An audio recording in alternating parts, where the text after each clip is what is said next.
Sadvidya Pratishthanam's Sanskritah Natakah Sanchayah presents two Sanskrit plays, Mahaswaminam Anugrahah and Sri Kanchi Mahaswaminam Dirgh Darshanam, a historical drama. These two plays have been written in Sanskrit from the life stories of Mahaswami of Kanchi. For educational purpose, some modifications have been done so as to make it interesting for the kids. May the children perceive only value-based educational content from the stories. Mahaswaminam Anugrahah, the grace of Mahaswami. Scene 1, Kanchi Mata, conversation between Mahaswami and a devotee, Sri Venkatraman. Characters in the play, devotees of Mahaswami, Sri Venkatraman and Sri Krishna. Shankar हर हर शंकर जय जय शंकर हर हर शंकर जय जय शंकर श्री गुरुभ्यो नमः। हे वेंकटरामा, पाणाम्पट्टग्रामे साप्ताहिक भगवद्गीता प्रवचनं कर्तव्यं। यावत् शक्यं ते यत् किमपि भक्त्या ददति तत् श्रद्धया स्वीकर्तव्यम्। यथा आचरति तथैव भवति महापरिवा। मङ्गलं भवतु। Scene 2. After a week, Venkatraman and other devotees at the monastery in Kanchipuram. हे वेंकटरामा, पाणाम्पट्टग्रामे प्रभाषणं सम्यक् आसीत् वा? आं गुरवः सम्यक् आसीत्। यावत् शक्यं श्रद्धया प्रभाषणं कृतम्। प्रवचनश्रवणार्थं कति संख्यकाः जनाः आगताः? स्वामिन् 2-3 जना एव आगता। ग्रामे अधिकतरजनानाम् अशौचागमनकारणात् बहवो जना आगन्तुम् असमर्था आसन्। तथापि अहं पूर्णमनसा वैकल्यं विना भगवद्गीताप्रवचनं परिसमापितवान्। साधु साधु, अत्युत्तमं। भवान् श्रीकृष्णापेक्षया श्रेष्ठः। श्रीकृष्णस्तु केवलम् एकस्यैव अज्ञाननिवारणार्थं गीतोपदेशं कृतवान्। भवता तु 2-3 जनेभ्यः उपदेशः प्रदत्तः, अतः भवान् महान्। हर हर शंकर जय जय शंकर हर हर शंकर जय जय शंकर हर हर शंकर जय जय Shankar. Play 2. Sri Mahaswami's Vision, a historical play. Scene 1, Kanchi Mata, Mahaswami and his devotees. Many years ago, on a Chitra Purnima day, the Rudrabhishekam was performed by the priest Meerasudhar Narayana Swami at the Sri Mahalinga Swami temple in Tiruvidai Marudur, known as Mayavaram, with 11 objects pursuant to the Mahanyasa. The Rudrabhishekam started at 8 am and ended at 1 pm. Meerasudhar, local Narayan Swami, was a supreme devotee of the Kanchi Mahaswamis. In this play, they translated the real story of what happened that day into Sanskrit. जय जय शंकर हर हर शंकर जय जय शंकर हर हर शंकर जय जय शंकर।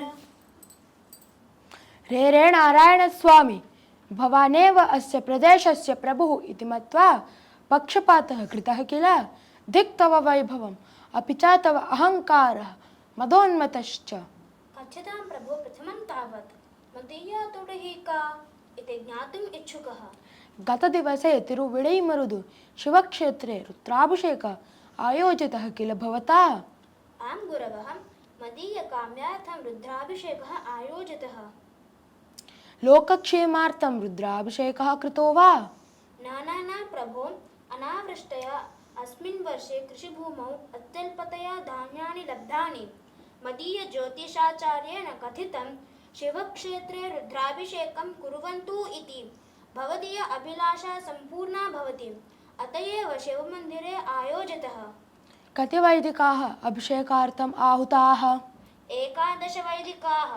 ते के इति जानाति वा?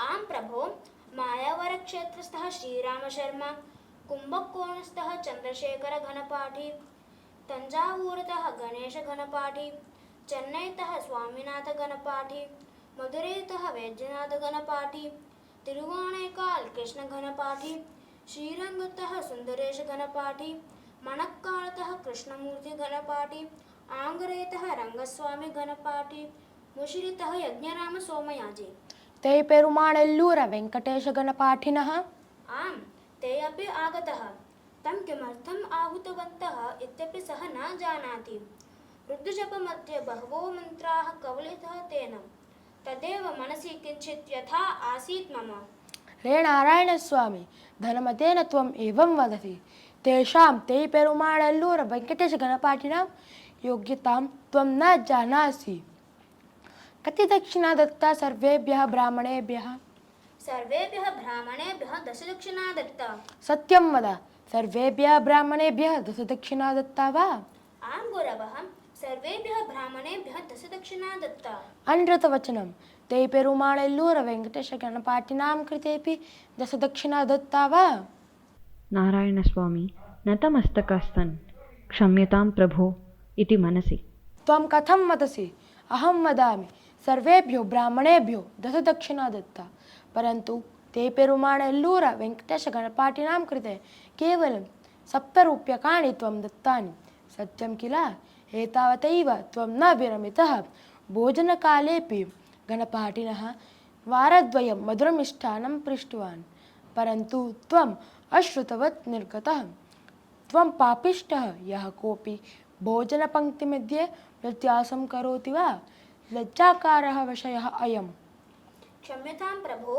मदीय प्रमादवशात् इदं तु सञ्जातम् अक्षम्य अपराधः अयं तथापि अस्मात् अपराधात् मुक्तिं प्राप्तुं कोऽपि मार्गः वर्तते वा यदि गणपाठिनः इच्छन्ति सर्वेश्वरस्यापि त्वदीया इच्छा स्यात् अवश्यं पापात् मुक्तिः भविष्यति एतत् सर्वम् अपराधादिकं कृते सत्यपि तेन भगवन्निकटे किं प्रार्थितं हे महालिङ्गेश्वर 8 वर्षात् आरभ्य 84 पर्यन्तं मन्दिरे प्रतिदिनं रुद्राभिषेकं कुर्वन् अस्मि तथापि अद्य येन केनापि धनिकेन ममोपरि आक्षेपः कृतः वयोवृद्धस्त्वं तथापि रुद्रजपं सम्यक् न करोषि यदि अशक्तः चेत् किमर्थम् आगच्छसि रुद्राभिषेकार्थं तव कारणेन रुद्रजपसङ्ख्या असम्पूर्णा इति कथितं वद महालिङ्ग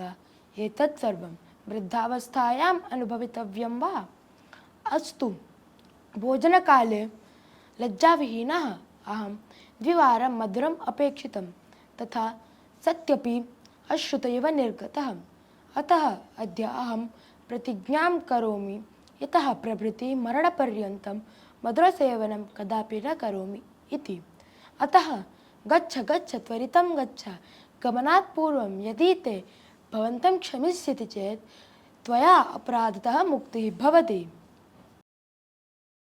Well, before the rich man's arrival, the Ghanpatis attained Shiva's association. After that, the rich man's decline took place. He lost his lineage, his wife, and other possessions.